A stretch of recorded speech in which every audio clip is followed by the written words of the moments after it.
What's going on, everyone? It's Ben from YGO from Zero, back with another retro Yu-Gi-Oh video, and this is going to be the first video diving into Stein Format gameplay, showing off a Stein Format deck. And whenever I start off in a new format, I like to look at the last big event that happened in that format and take the winning deck list and take it for a spin.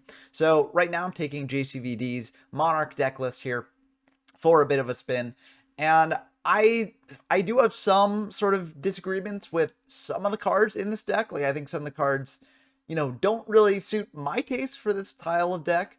But that's why I'm testing out this list, because you never know why it was successful until you play it yourself. And maybe tech cards that, you're not that big of a fan of, you become more of a fan of after playing a bit. But before I go through the card by card, I just want to mention, you might be wondering why in Stein format we're playing this card Cyber-Stein that has the little band symbol next to it on Dueling Book, even though we've got the September 2002 band list thing set up in the bottom right corner. Well, the reason for that is that in this format, which takes place at SJC San Jose in December, Stein was legal initially on the September 2006 ban list. However, later in that month, in December, they did an emergency ban on Cyber-Stein, so this card was banned from tournament play, and that drastically changes the format. And the following format on Format Library and that people generally play is Chimera Tech format, which is the format that takes place in January of 2007. And because the main difference between this format and that format is the banning of Cyber-Stein, there is also the introduction of the gadgets and stuff as well, which, I'm not trying to downplay because that does make its own deck. But because that is sort of a very similar format to this format, I'm probably not going to spend too much time in Stein format itself, and mainly save some of the more rogue strategies that you could play in Stein format for my coverage of Chimera Tech format. But, while Stein's here, we got to play it. So we're playing a Stein Monarch deck, again, built by JCVD. You can check out their deck list either in the description of this video or on Format Library. And, let's just go through the card by card real quick. Now, I wasn't a deck builder, so I can't explain every choice that they made, but I think some of these are pretty straightforward. Breaker's a very good monster, popping your opponent's background, being a good beater. Cyber Dragon is a monster you can special summon for free, and it's an extender. And also, it's good Monarch tributes as well. So this card is very, very good in general. We got Cyber-Stein here. You can bring this thing out off Lost Will, but you don't necessarily want to brick on it too much, so it's only playing one copy. In a worst-case scenario, this deck can just rely on the Monarch game plan to win instead of the Stein game plan to win, which is why we're only playing one here. There is a deck that goes all in on Stein, which we'll be featuring in my next video, that does play more than one copy of this, but, for this deck, I think it's fine to have one. DD Warrior Lady and Double Exiled Force here make up the Rhoda package that we've got. We've only got one Rhoda in the deck because we're only playing 3 Warriors, but there is another Rhoda in the side deck in case we want to bring in Mystic Swordsman level 2, Wild Heart, or Dark Scorpion Clip the Trap removal as just a sort of package to deal with a variety of different decks. But for the main deck, I think only one is fine. We've got a Democ here as a monster you can bring back off something like Premat, and also as something that you can potentially bring out for 2 tributes. If you're playing things like Treeborn Frog, which we are, if that comes back every turn, if you set up one more monster on field, that's 2 tributes right there. So I think that Democ can come down more likely than not over the course of the game, but it is a bit more awkward than a standard Monarch card here. So, that's definitely not a typical choice in this style of deck. But we'll have to see if that comes up for us in the games that we play later on in the video.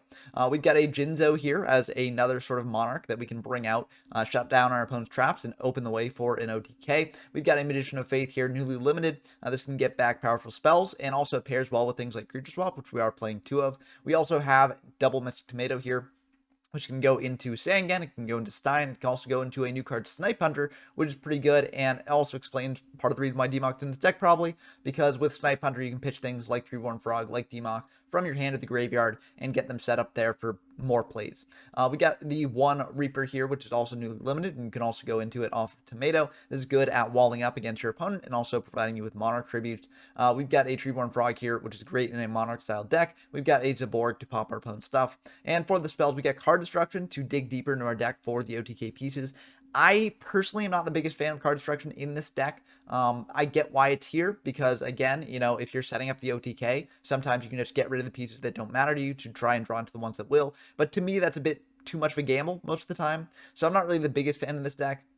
and how it like forces you to play, but I do get why it's here overall. So, I am playing with it here.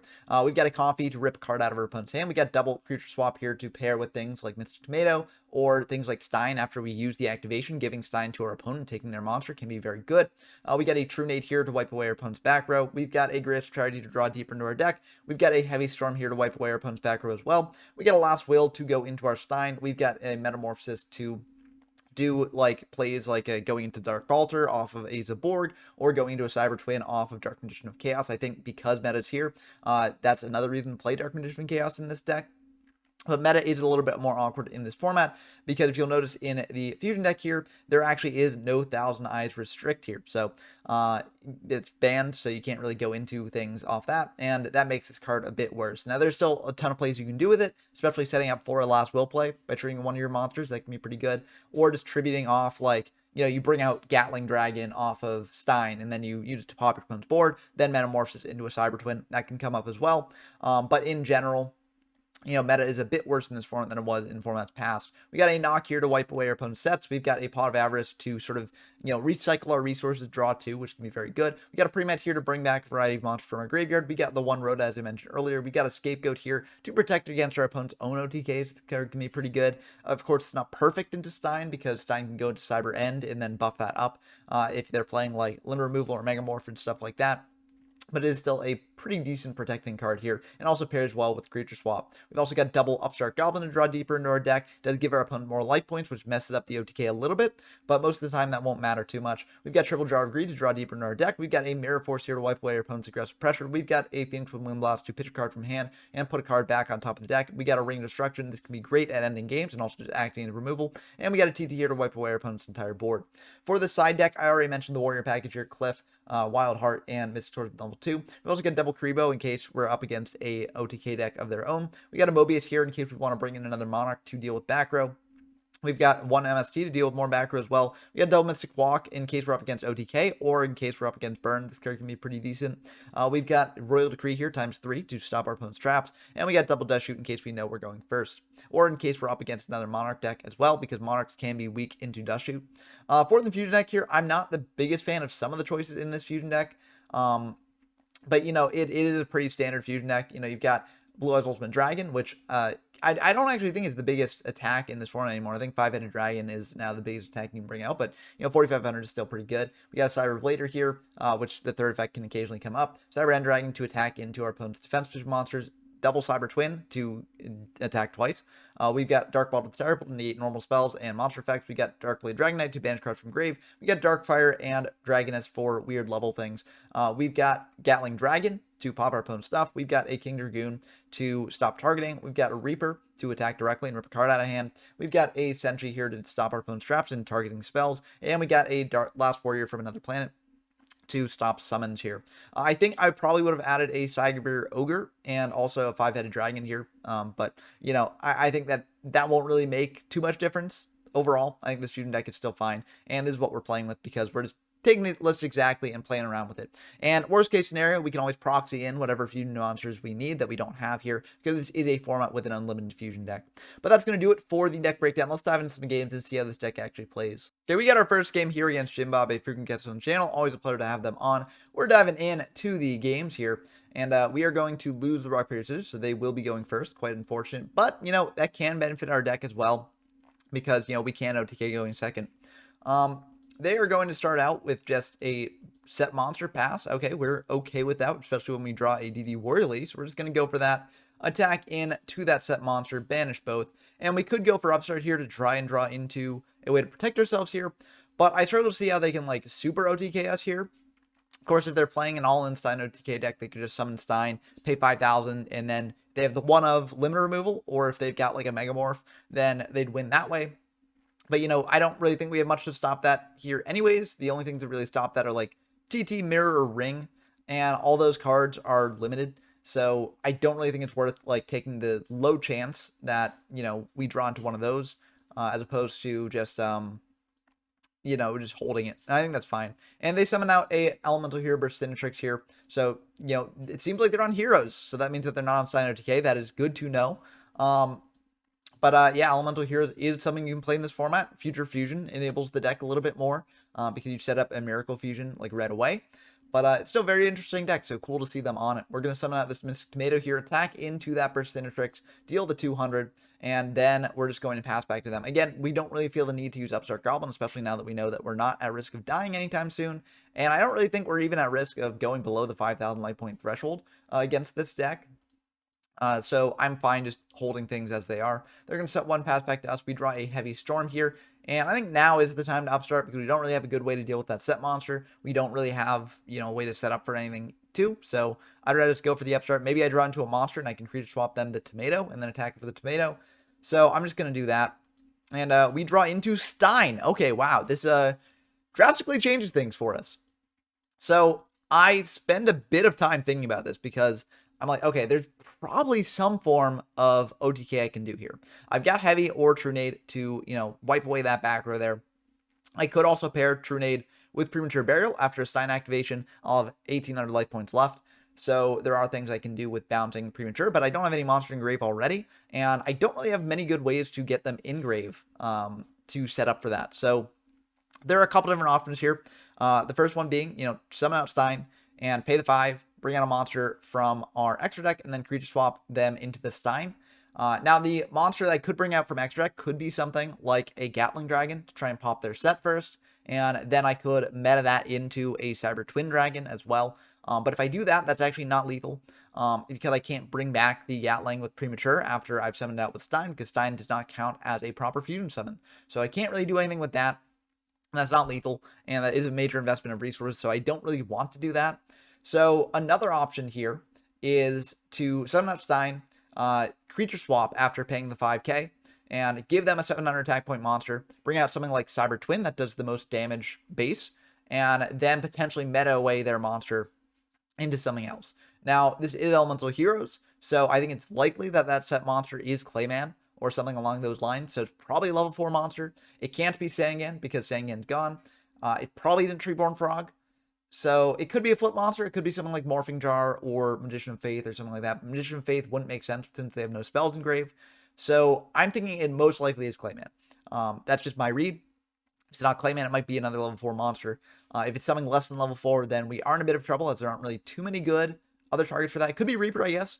But the difference between level 4 and level 3 really in this deck in terms of like Metamorphosis targets is just 300 damage. So it doesn't really make too much of a difference, but let's assume it's level 4. So we swap them a Stein. We meta it away into a Darkfire Dragon. That's 2,900 off of our Tomato and Darkfire, and then plus 5,600 from a Cyber Twin Dragon attacking in twice.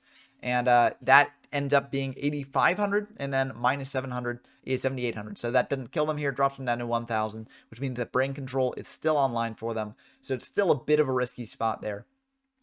We could also do some weird stuff where we meta away the Tomato, and then we pre-mat it back. So then we've got 2,900 damage on board there. We also retain our Cyber-Stein, and maybe we go into something like Cyber End or something like that.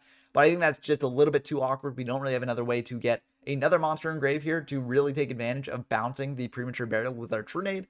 And that also does less damage, I think, than the Cyber Twin play overall.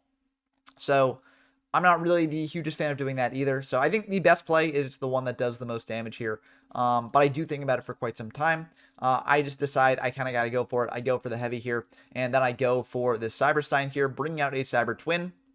Going for the swap there, swapping their monsters, seeing what they got, seeing that they've got a Elemental Hero Clayman here, and I could go for the meta play here. But again, it doesn't kill. So I'm actually going to decide not to do that, because if they do have Braincon here, they can take the Cyber Twin, attack into Darkfire, and attack into Tomato, and that's just the end of the game. Whereas if they do have Braincon here, sure, they can clear our board and make us, not summon off Tomato, but we're still alive. And that Cyber Twin will be returning to us at the end of the turn.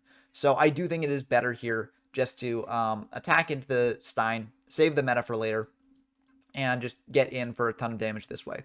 So, there are different things I could have done here. Maybe it wasn't the best play overall, but I think it's fine. I set the pre-mat here. I think this was maybe a mistake. I hadn't committed any back row to the board yet until this point, so maybe they've got like an MST or something to stop this. But I figured if they had MST, they probably would have set MST.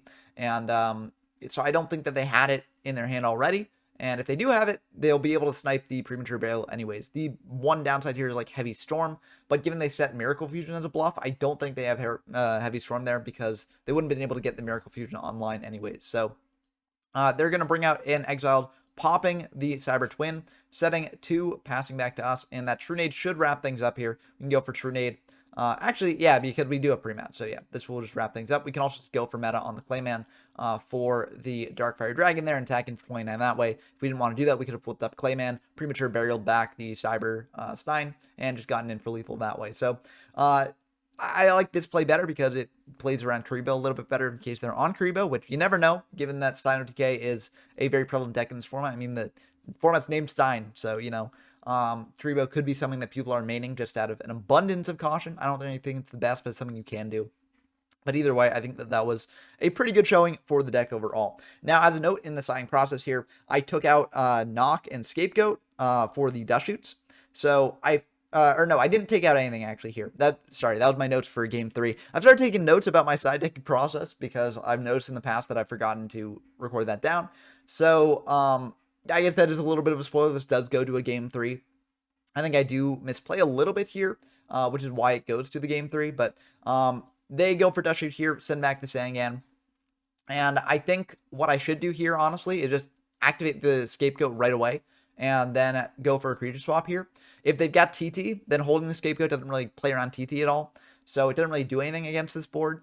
And I think, you know, if they've got like MST or Dust Tornado in the end phase here, then our Scapegoat is a little bit at risk. So I decided to play around this. You know, I'm like, okay, Dust Tornado MST is a threat, so I'm just going to set 2 cards here. They probably don't want to blind MST in the end phase here. They might, though, because they know it's going to get value either way, because, you know, they know that the only live card in our hand is Scapegoat, so they might just go for it anyways.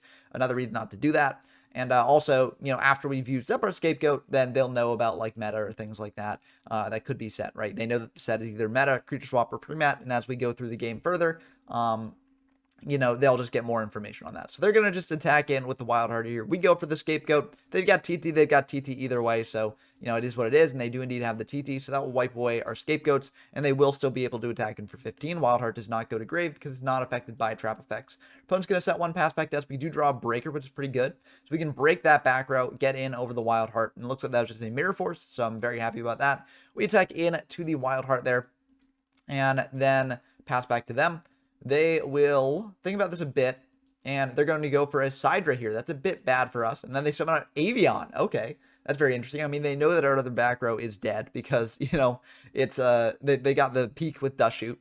But they'll be able to attack in for 200 and then, or no, 500 then 1,000. So 1,500 total. That does drop us below Stein range. Kind of unfortunate, but, you know, this deck isn't all in on the Stein TK, so it does have ways to win the game outside of that. We're going to go for a pre-mat here. We're going to bring out that Breaker here, and then we're going to tribute that off for a Jinzo. We had a couple different plays we could have done here. We could have just summoned out Exiled Force, popped the Sidra, and then pre-matted back like the Breaker and attacked in for 16. That's something we could have done. We also could have, you know, pre-matted back the Breaker, attacked over the Avion, and then creature swap to take control of the Cyber Dragon. That's something we could have done. We also could have, you know, then meted away the Cyber Dragon into a Bolter to stop them from using things like Miracle Fusion or things like that. But the only, well, I guess they've got King and Grave, so they could go for a Wild Edge here at any point. So maybe it would have been better to go for the Bolter play. That's kind of going all in, and I don't necessarily want to do that, but maybe it would have been correct. I don't know. Seeing they're on Sidra, though, that can just be tribute summoned out over the Breaker and then attack over the Bolter is not really the best for us. And I figure if they go for a fusion here, we do have Exiled Force as a worst case scenario. So I feel like this should be ultimately okay, but, you know, they do go for that Wild Edge, and that's going to be a little bit awkward for us. So they attack into the Jinzo. We take 200 from that, and then they attack in directly with Avion, dealing 1,000. And now they pass back to us. We draw into a Graceful Charity. That's pretty good. We could potentially hold it, but I figure if we draw into any monster, our creature swap is really online because we just attack over the Avion and then creature swap into the Wild Edge. And I feel like that's a pretty good move overall. So I am just going to go for the Graceful here. And I pitch a Stein and I pitch an Exiled here. I think I maybe could have... No, I kind of needed to pitch the Stein. The Stein isn't really useful for us here, so that's fine. But I think I maybe could have done something differently with the Exiled. I just figured what I'm doing next turn. And I'm summing out this Snipe Hunter, attacking in to the Avion there to clear it. And then I'm creature swapping away the Snipe Hunter. But I could have just pitched the creature swap here and attacked in. Yeah, I could have pitched the creature swap, attacked into the Avion. Maybe gone for Snipe Hunter. Maybe not even done that. Maybe just summoned out Exiled instead of going for Snipe Hunter. And then attacked over Wild Edge. Or not attacked over Wild Edge, but popped the Wild Edge, left the Avion. I don't know, there's a couple different things I could have done here. Ultimately, I go for the meta here, and this may seem really weird, but I go for meta because I don't want them to, be able to just Snipe Hunter away this Wild Edge, and I also don't want to be forced to ring this Snipe Hunter, like, right away. So I set the ring, pass back to them. I feel like we're in a pretty good spot here. If they bring out a monster that could deal with Wild Edge, we can ring it. So, it's not the best thing in the world, but it is something. They bring out a Warrior Lady, and actually they got the Smashing Ground, so that's going to be the end of the game there either way. So yeah, not really sure what I could have done there as much. I mean, maybe I could have just gone Snipe Hunter, pitched the hand to try and pop their board, but I feel like this was fine. They knew about Creature Swap anyway, so they were going to play around it probably. But yeah, I don't know. I guess if we pitched the Creature Swap, then it would have had maybe the same effect, but there's a bit of a luck aspect there, so I don't know if it really would have worked out well. But anyways, now we're going into game 3, and now I do some siding. So I side out a Nomen of Cross and a Scapegoat for double dust shoot here. Since we know we're going first, I feel like those don't really do the most against this deck. Game 1, I didn't really side anything because I was like, it's heroes. Like, how do I side against heroes? I don't really have anything in my deck that really, is too bad against heroes. I don't have anything on the side to deal with heroes. Like, I don't really think there's much that, like, I need to do against heroes as well, because I think it's an underpowered deck. So that was my reasoning in game 1. This game, I just set Reaper, set Jar, set Ring, set Dust Shoot. I'm going to Dust Shoot them, like, right away. Just get a peek at their hand, send something back. I've got Ring to stop any, like, super aggressive threats. If they go for heavy here, I go for Jar, and I get some value off that, so I think it's ultimately fine. I could have also gone Card Destruction, like, earlier, or I could have gone Graceful earlier, try and draw into different things, but I think this board is, like, perfectly fine. And this is sort of, like, one of my issues with Card Destruction, is that, like, if you've got a perfectly fine hand, like, you don't necessarily want a Card Destruction, right? Like, it's kind of just dead in your hand, and dead in a way that, like, Graceful isn't, right? Like, let's say you've got, like, a pretty decent hand, you don't want to fire Graceful right away because you don't want to, like, potentially pitch some good stuff. Later on in the game, Graceful's still going to be good, right? If you, like, are forced to activate Graceful later, it's going to be fine because you draw 3, pitch 2, so you get to see more of your deck, see what you want to play, and, you can sort of make those decisions as they come. With Card Destruction, you kind of have to be in a spot where it's like, I have to lose what I have in hand already, and I don't even know if what I'm getting is better than that. So, again, I'm not really the biggest fan of Card Destruction, but at least it is a potential Graceful pitch here when we go for Graceful. Anyways, we're going to Dust Shoot and see that the only monster in hand is a Sparkman, and we're going to leave them with a TT, a Scapegoat, a Miracle Fusion, and a Smashing Ground. So those are all good to know about. They're going to set 2, pass back to us. We draw into a heavy, so we could just deal with those threats right away. But, given that they probably have the Scapegoat set there, I don't really want to go for that. So I go flip up the Reaper, hoping to bait out like a TT or Ring or something like that. I mean, Ring they probably would just use in battle phase. Doesn't bait out anything, so I draw with Jar of Greed, see if I can draw a monster, try and bait out that TT or something like that. And I draw into Sangan, so I'm like, okay, this is actually really good. Neither of those monsters are the most high value for them to, like, TT or Ring or something. So I can bait out the Scapegoat this way, and I feel good because now if they commit into, like, Ring TT, then I can go for a heavy maybe. They go for a Burstinatrix here. I could ring it. I don't really think I need to, though, because I can just take 2 here, search out with Sangan. I do think a bit about what to search. I could just search out Stein and then go for an OTK push next turn, but I don't really think there's a good way to go for that OTK push, because if I go into Cyber-End, it's still not lethal damage, and I'm putting myself in a pretty awkward spot. So I think I'm just going to go for Warrior Lady here. Warrior Lady also threatens something next turn, because if I summon out Warrior Lady, try and go for the Burstinatrix here, and banish both, then that shuts off their Miracle Fusion a bit more, so they've got to do something about that. And they're just going to set 1 here, pass back to us after Smashing Ground. I think, honestly, I make a major misplay here. I think what I should do is I should go for Ring, pop a token, and then go for Heavy, wipe away the TT in the Ring. If they want to ring their own monster, then that's fine. We're fine with that. And I've lost our defensive option here, but then I can summon out Warrior Lady, banish the Burstinatrix. I can also pre-map back the Sangan to deal with that last token. And we're sitting on basically, very simplified game state. They're down to 1 card in hand. I think it's Miracle Fusion, probably, exactly, which they can't use because they don't have any materials in grave. We've got a Sangan, so even if they summon out something to deal with the Sangan, we get to search off that to just deal with whatever they brought out. We've got Graceful. We've got Card Destruction if we really need it. But I think that really would have been the better play here. Instead, I'm taking it slow. I'm like, I want to save this Ring for later for a bigger threat. And I know I'm walking into their Ring, but, I've got a Ring of my own and I can ring their own stuff. And if I do draw into Stein, I can pitch it off of Charity or Card Destruction or something like that. So I think this should be ultimately okay. But I think that was a major misplay. I think now I'm in a really awkward spot because if they draw into another monster here, I'm taking potentially a lot of damage, and indeed I am. And they also get a sort of material for their Miracle Fusion here. So I'm putting myself in a much riskier spot than I actually needed to, just to sort of like tunnel in on saving this card for a valuable target. And I think that was a bad thing to do. That being said, I do still have plenty of ways to get out of this position because I do have this Graceful, I've got the Pre-Mat, etc. So I go for the Graceful now, see what I get, and I'm just going to pitch that card destruction. I don't really think it's useful at this point. And I also pitch a Phoenix Wind Blast. We don't really have the discard fodder to make that worth it at this point, so I don't really need it right now.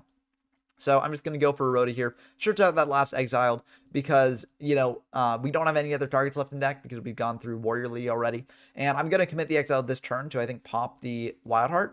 And because I'm doing that, I'm like, okay, I don't want them to then know that I've got an Exiled remaining in hand. So I'm going to let them think that that was the Exiled that I searched off Rhoda. They might still have an inkling that I've got an Exiled Force in hand, but I feel like this is just better overall.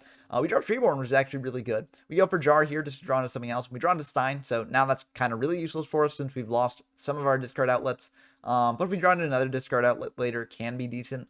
But yeah, we're just going to heavy away that TT there, and now we're going to go for a Pre-Mat here. We heavied first because, one, I didn't want to lose the Warrior Lady to the TT, and two, I didn't want to be in a spot where I wanted to activate heavy while I had the Pre-Mat up. I go for Warrior Lady here as well, since now they're getting more of their fusion materials online for Miracle Fusion, so if they do go into a Miracle Fusion target, then I don't want them to just, like, OTK me. I want it to be, like, banished off the Warrior Lady.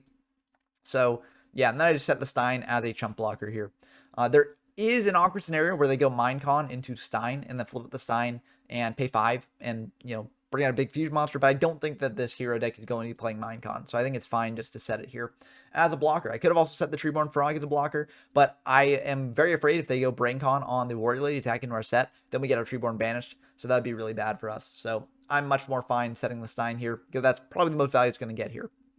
Now, there are some disaster scenarios where they draw into a King of the Swamp and go into, like, Miracle Fusion and then bring out, like, Wild Edge. That I think is the scariest fusion monster that they've got here. But they're going to smashing our Warrior Lady, which is kind of unfortunate. And then they're just going to set one pass. And I feel very fine about that. We draw into a Tomato here. We're just going to attack in to their set with the Tomato. Or not the set, the token with the Tomato. Just clear that. And we have the read that the set is a Clayman here. So, going for like an Exiled Force potentially and popping it doesn't really do anything because then they've got it engraved for their Miracle Fusion setup. They want to go for Rampart Blast or something like that. So I feel like I have to save the Exiled for when they go into a Fusion monster, just to clear that. They're not going to go into that. They're just going to pass back to us. And we draw Cyber Dragon, so that's actually really good. We can tribute that Stein, hit over the Clayman this way, and now attack in for 14, dropping them down to 3,900. And now we're in a bit of a scary spot. So now they do potentially have a path to victory if they go, pitch King of the Swamp for Poly, and then they Miracle Fusion into Wild Edge, and then they've got another Miracle Fusion into the last card in hand to go into like Rampart Blaster. I think that will be lethal because the Wild Edge can attack into the Cyber Dragon for 5, then the Mr. Tomato for 12, so that's 1,700 total. They actually don't even need another Miracle Fusion. They could just have any other monster here if they've got King of the Swamp and Miracle in hand. Any monster would probably do it because then we'd be at 1,100. And we can't really bring out another Tomato because then they'll just keep getting hit in with Wild Edge. So we would actually, I think, lose the game at that point. So, again, we could have been in a spot that completely avoided this, basically. We could have been in a much better spot earlier in the game, depriving them of fusion materials engraved for their Rampart Blaster play if they've got another Miracle or other things like that. So I do think that we majorly messed up here early on in the game, and hopefully we'll still be able to pull it out in the end here. But right now we are in a bit of a risky spot. So our opponent is going to do a big thing. They're going to go for a Miracle Fusion here, banish the Clayman and the Berserk here, bring out a Rampart Blaster in defense, and just attack in for 1,000. I am perfectly okay with that because that means that we're not dying anytime soon. We draw to Avarice, which is actually really, really good for us. Unfortunately, we have exactly 5 monsters engraved, and I don't really want to send that Stein back into the deck. So I make a bit of an interesting play here. I figure I'm going to be Exiled Forcing that Rampart Blaster probably no matter what. There are some random cards in our deck that can potentially deal with it in other ways, but I think most likely we're going to go for the Exiled Force here, even after the Avarice. So to get a more live monster in our deck with the Avarice, I go for the Exiled Force right away. Then I go for this Pot of Avarice here, sending back 5, leaving the Stein in grave. So now our Warrior package is replenished. I mean, our Rhoda's gone, but, the Warrior monster is very good to have in deck in general. And we draw to TT, which is very, very good at protecting ourselves here, especially when they've got so few cards. So if they do go for a big play, we do have this TT to stop it. We use attack in for 14 after attacking over their set Sparkman there. They're going to go for a Sidra of their own. We could potentially TT that, but I feel like, we aren't in too dangerous a spot in this position. I really want to save TT for when they have like a bigger threat. And also I don't want to TT and then lose to a normal summon that they've got. So I'm just going to let that go through. They crash into our Cyber Dragon, or they don't crash actually. They go for Book to set it down and leave us in a bit of an awkward spot, but that last will should be pretty good here. We're just going to switch the Tomato to defense and set the Sangan for later. I figure next turn, if they don't attack into Sangan, we can flip summon it, go for TT, last will something out, and do things with that. But this turn, we should be in a pretty fine spot overall. They're just going to set one of their own pass back to us, and we draw Demock. So actually, that's a little bit better for us, too. And we actually can, I think, get guaranteed lethal here. Unless the set is like Sangan searching for Karibo. But I think either way, we can go for game here. We activate Last Will, Tribute, summon out this Demock here. Go for the Premat here. Honestly, I think I could have not gone for Premat. I could have just gone for the Last Will again, and then Last Will again, and then brought it double exiled, pop their entire board that way. I think that maybe would have been a little bit better because we don't lose 800 from this. But either way, we're just going to win the game here because we will tribute, pop their set. It is the Sangan, so that's a little bit awkward for us. But they don't have a Karibo. They just get out that exiled. So that will be the end of the game for us. We just bring out the Sidra and then attack over their Sidra with the Demock, then attack directly for 21. So that's going to do it for this game. We were able to win this one, but I do think we definitely misplayed at different times. I do think that this deck is still very good, though.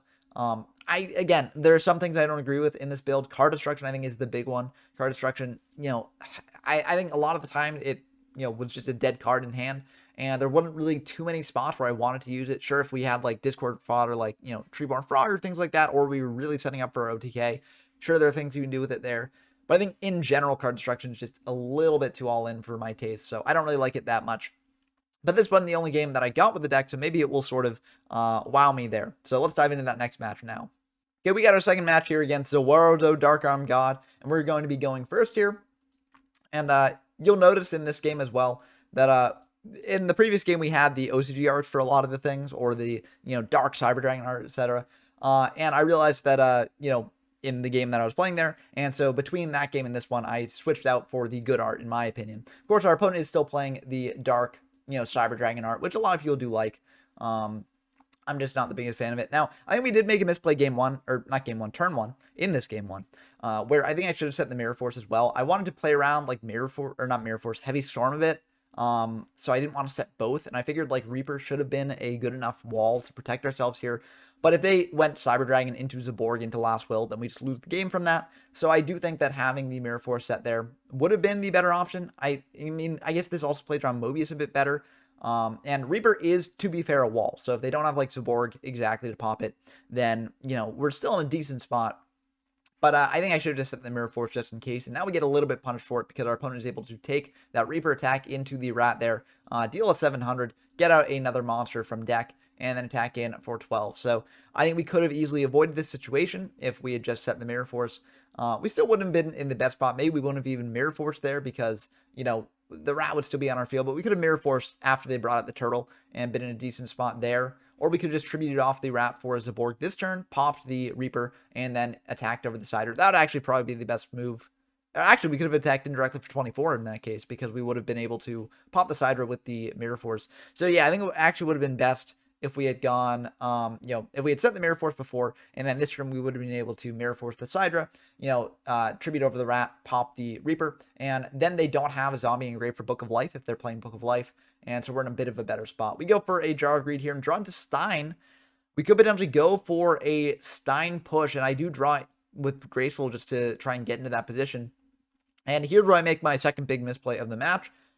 I'm thinking about what I can sort of pitch here, and I think Card Destruction is a pretty decent option. I think Scapegoat also is maybe a decent option, but Scapegoat's a bit defensive, so I don't know about that. I think in hindsight, I would have just pitched Card Destruction and Stein. I'm still focusing on the Stein OTK that I can potentially set up in the future, but given I'm at 6,100 and I can't set up the Stein OTK this turn, I think it is just better in general to pitch the Stein because there's so many things that they can do to get us below 6,100 or below 5,000, that is. So we can't actually go for the Stein OTK later, and then Stein will just be a dead card for us. So I think it is just better to pitch Card Destruction and Cyber-Stein here.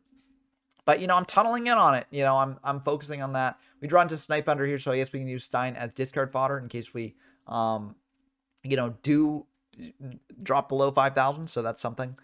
But I don't really think that this was the best play on my part. I think I should have just... I agree with setting Sandgame, but I think I should have pitched the Cyber-Stein for the charity instead of the goat.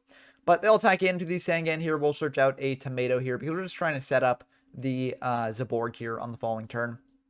They're going to pass back to us. We draw Breaker, which is okay. We're going to set the tomato there, pass back to them, and they're going to flip this Reaper, attack into our tomato here. We're just going to let that go through. Don't need to use Mirror Force yet because, they can't attack over this tomato with the Reaper. If they've got a way to stop this tomato, then we can potentially use Mirror Force if they attack him with Reaper afterwards.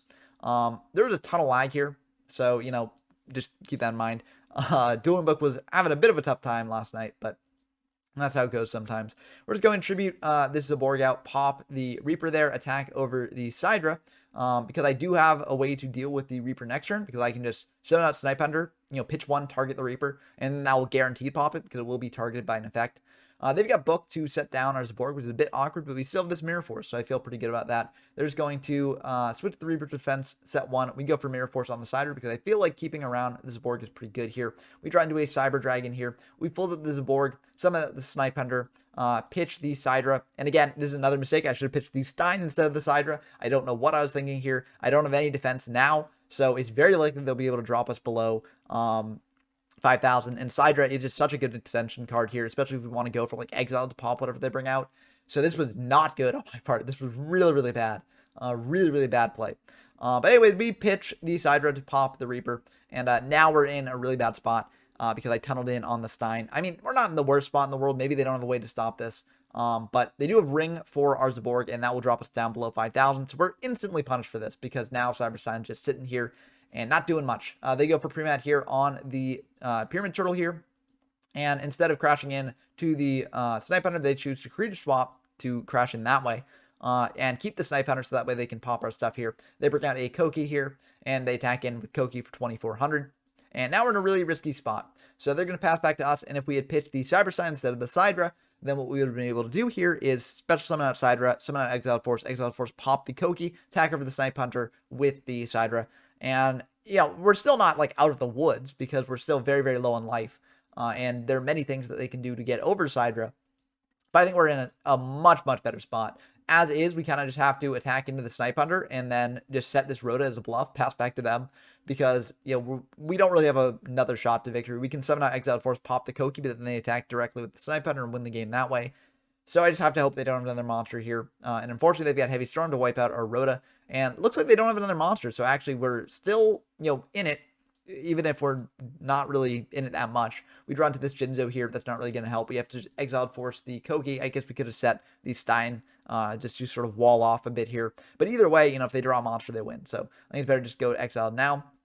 Unfortunately, they've got the Sengen here, so they'll be able to attack in for lethal damage there. And again, if I had, changed my play there, if I had gone for pitching the Stein instead of the Sidra, I think we would have been in a much better spot here.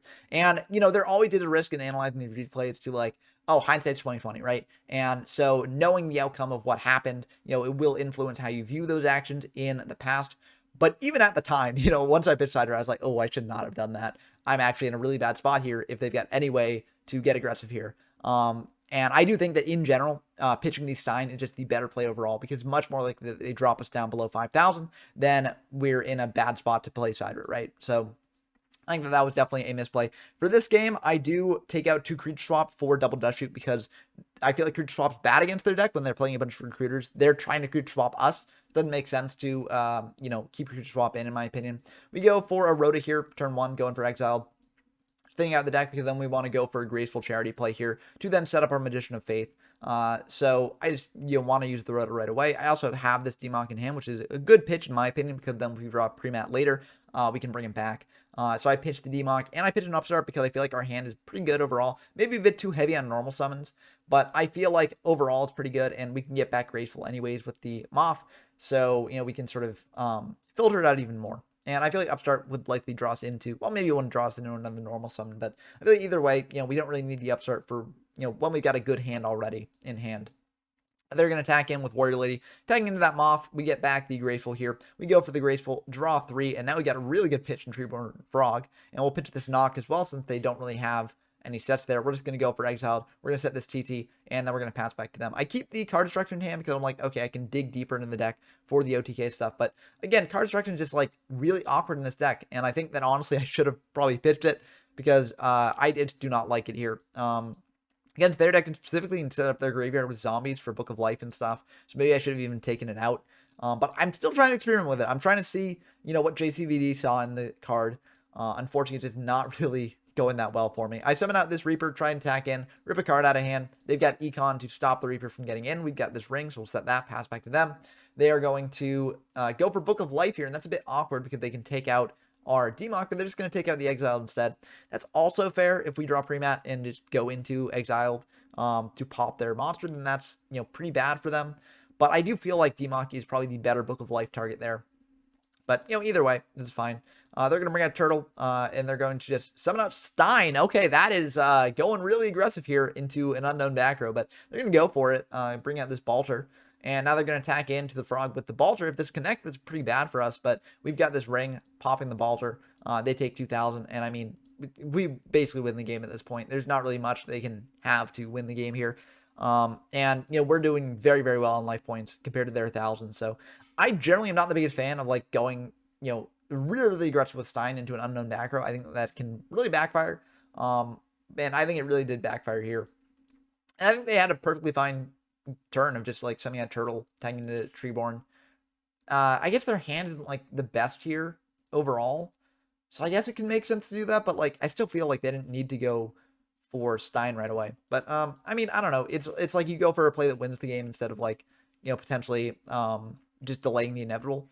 So yeah, we go for Zaborg, pop the Turtle, attack into Stein, meet a Mirror Force here, but I think we're in still a really good spot. They go for this Snipe Hunter. Now, one thing about Snipe Hunter is that if it targets a chainable, you have to decide like when it targets it, whether you want to use that chainable to chain to its effect. Because if it rolls the dice, that is outside of your window to chain because the effect is resolving. So you cannot actually chain to the rolled dice of Snipe Hunter. So I have to decide right now, okay, do I go for Jar? Do I not go for Jar? I just decided to chain Jar because, they've got one card left in hand.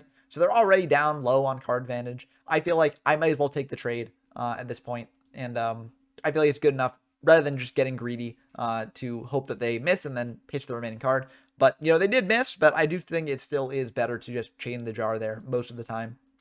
They're going to attack him for 22. That's perfectly fine. I mean, we've got basically game on board. We can just special summon out Sidra here. We'd have to choose not to do the Treeborn Frog if we want to special out Sidra. So, that is a decision, but I do choose to not bring back the Treeborn Frog because, again, I want to just special summon outside or win the game that way. And, yeah, that'll just be the end of the game. They chose not to bluff the Avarice. If they had set that as a bluff, I might have summoned out something else as well, like the Sangan as well. But I don't know. I think this was ultimately fine. And we had the game pretty much on lock after they went for the Cyber-Stein play there.